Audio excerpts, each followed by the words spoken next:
Sit back and relax for an evening with the Thamesmen.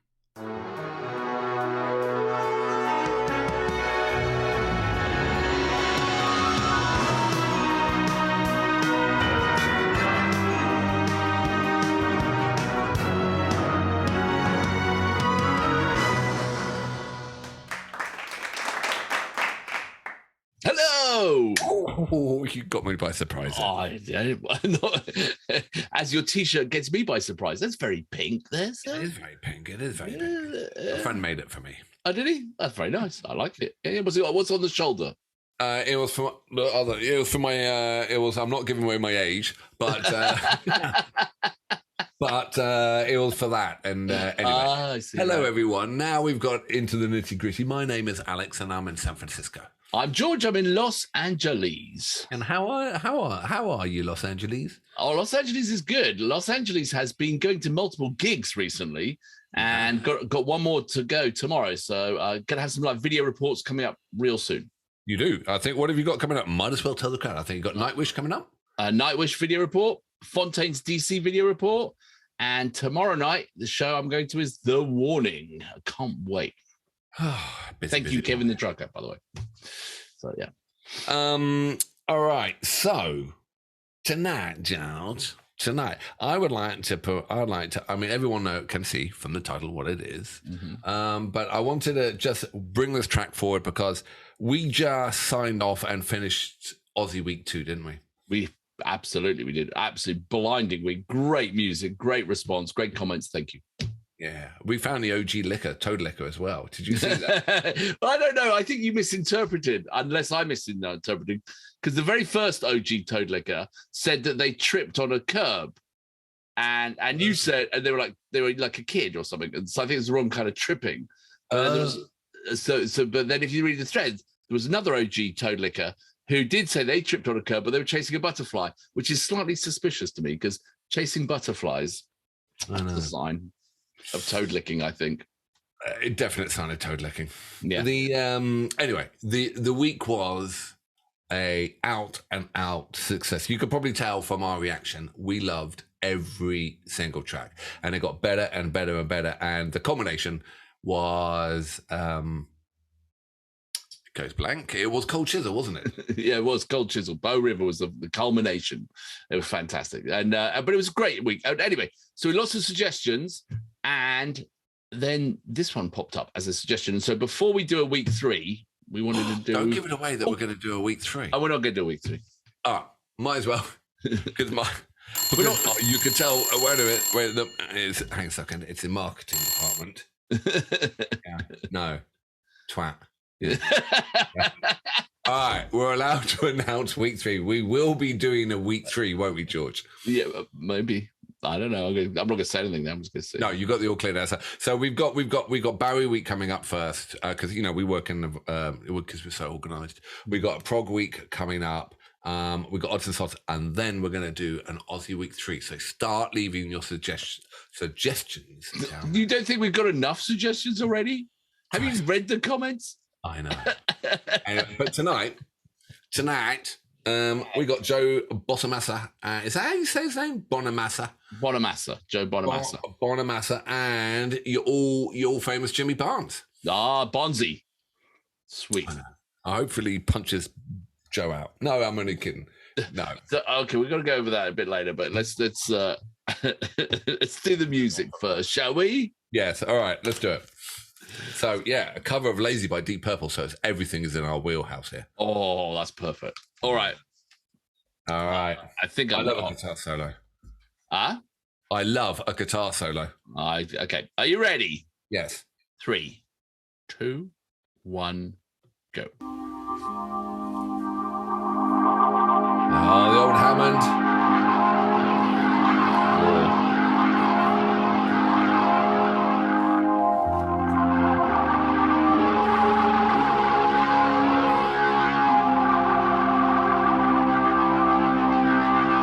I know him. There he is, ready to punch someone out.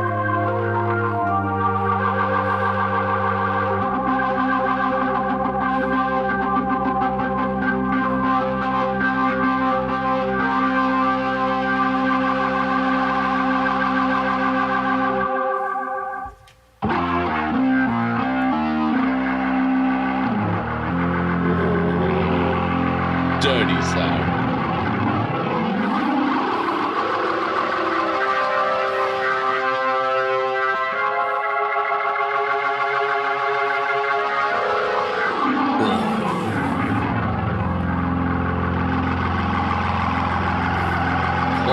Turn it up. Turn it up. This is going to be good.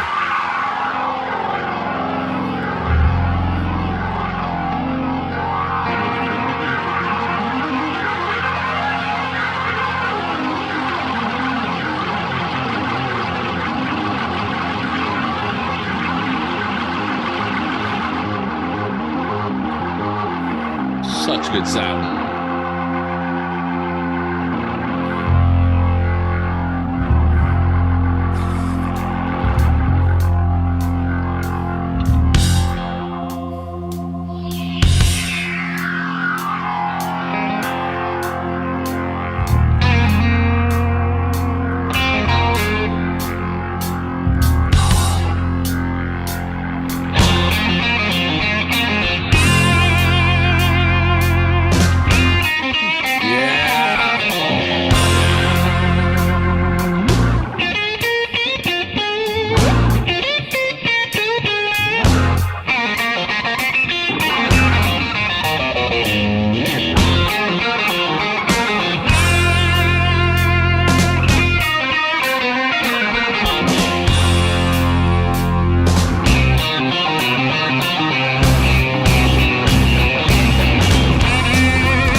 can't go. Let loose, come on.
That was fantastic. Everything about that. The musicianship was ridiculous. That's a way to kick the evening off, isn't it? Oh, I just had to see the end of the end. I also said at the beginning, the engineer for it's a guy called Kevin Shirley, or he's known as Kevin Caveman Shirley or Caveman Productions. And he's the nicest guy you could ever meet. He's like, he worked with Deep Purple on some remixes. He's done all sorts of bands. He has like a studio in, I think it's like on Bondi Beach in Sydney, and another one in Malibu. You know, it's just, and he is the nicest guy you could ever meet. He's so cool. Strange enough, on the last video when we were talking about Cold Chisel, and you know, he didn't do the lead for Bo River. He was like the backup, and I said, who do they wheel out? Ian Gillan.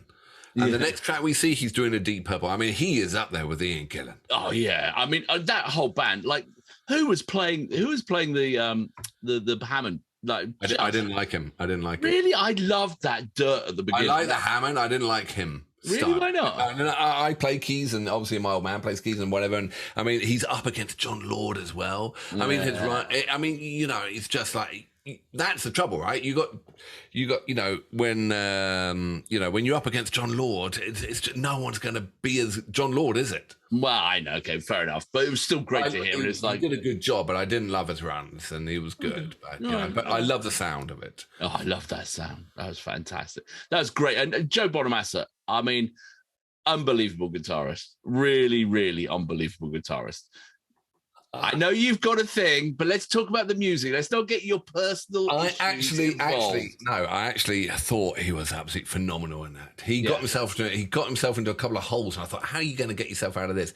And he had the speed to get him out, and it was like, whoa, that was something really quite special. Yeah, it was really amazing. I mean, he brought it up. He took it alive. But how many tracks in the world start for about 3.5 minutes before the vocals come in? Yeah, right. Exactly. That's good. I thought Jimmy Barnes was in this. When's he coming along? You know, it was like unbelievable. And I'm being a bit harsh on the keyboardist, but you know, he's really good. It's just when you listen to John Lord in and out all the time, you expect John Lord, and he really was one of the Hammond greats, wasn't he? Oh, no question about it. Of course. Yeah, and I miss Pacey as well on the drums. Yeah, I like the drummer there though. I thought I really did like the drummer. I thought it was a driving rhythm they had. It was great, you know. And Barnsey, Barnsey, he was great. He's so good. He's so good. He is so good. I mean, Gillan, you know, I grew up with Gillan, listening to him, and I love the Jesus Christ Superstar album he did, and all that, and then I've seen him live many times, and I don't think I was ever going to see a vocalist who could do anything like that. And I might be very wrong here, but I think one of our comments said that Jimmy Barnes did Jesus Christ Superstar, like the Australian version. Well, that would be a perfect fit, because over in America and in England we had Gillan. Yeah. And then they wanted to go on tour and everything. And he said, you got to pay all Purple's missing fees if you do that. And he didn't go on tour. But the original cast we have over here was Gillan, and he did a phenomenal job. So I'm sure I'm not going to say that word anymore. I keep saying that. Phenomenal. I'm going to have a phenomenal count. I should give $10 for an orphan every time I say phenomenal. All right, I'll take you up on that. So did you have Barnes who played Jesus Christ Superstar? Maybe I'm completely wrong, but I think I read that as someone in the comments. So yeah. But if so, I want to check it out. Okay, so come on, in the nicest possible terms, I know you had a little run in with Joe Bonamassa. What happened? He's a nice guy. He was a nice guy. He was playing at the Royal Albert Hall, and he actually brought out Albanese guitar about a couple of years ago, and he was playing on that guitar. Nice guy. He did all that. It's really nice and everything. Love seeing that. And then he was online, and he got a guitar, and it's an old Les Paul, and it was in really bad shape. Anyway, he brought it back from dead, and he got it rebuilt, and he called it Lazarus. Right. And I said, you can't call the guitar Lazarus. And he said, why? I said, you always got to name it after a woman or a colour. Right. Right. So you got Greenie, all right, or you got Big Red, or Blackie, or you got Lucille for BB King. So you can't name a fucking guitar a Lazarus. I'm dyslexic, right? I can't even spell it. And that's when he told me to basically fuck off. And then we had a little spat, you know. So you're an internet troll about his guitar, were you? It was a semi-funny comment, you know what I mean? Right. He took it the wrong way, did he? Him and his chin took it the wrong way. But listen, Joe Bonamassa, up your Bonamassa. You can call the guitar what you want. You're a brilliant guitarist, and I ain't got to play guitar like that, and you are the master. So call your guitar what you want. I'm just an idiot over in San Francisco. Joe Bonamassa, up your Bonamassa. No, come on, easy, Tiger. Lazarus. Awesome, excellent. I wonder if it's still called Lazarus. It is. It irks me every time. It's his favorite guitar, and if I see him live, I'm just going to shout out Greenie, Big Red. You know it's me. Yeah, right, exactly. Well, that's brilliant. That was a great little track, and thank you for finding that, and whoever recommended it or where it came from. That was awesome. I never heard that version, so I remember Aussie Week 3 coming up. It's going to take a bit of time. We've got amazing content coming out on Patreon. We also got our Bowie Week. We also got our Prog Week. We got a lot coming out, and then Aussie Week 3. So hang with us. We'll get around to it because it was great music. It was so much fun. Excellent. All right, mate. Take care. Catch you later. See you on the flip side. Love.